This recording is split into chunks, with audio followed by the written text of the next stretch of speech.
Tira muna si Kenneth. It's gonna be an easy layup for Kenneth Arpillera. The 2, the 4, and the 9. At dahil dyan, balikan Sige. natin. Raji Patalinhug. Good luck sa both teams. Pa-shoutout Rajin po Boo. mga sir. WizKid works. No problem dun sa kanyang pwesto. Although he's stretched out, binaliwala. Hindi for the 3. May pasakali muna bago sabihin yung ano. Kanina wala ka ng pasakalye. Direkta mo na eh. Tama na O dahil dyan, segunda natin. It's safe to say. Aba. May scouting. Kumpleto ang scouting ng Negros ha. Drasir Mauricio. Oo, yun na.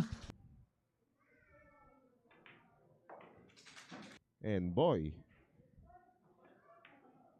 you just gotta wonder kung sino ang hamon na nakaabang kay Kenneth after this one. Tied again at 8.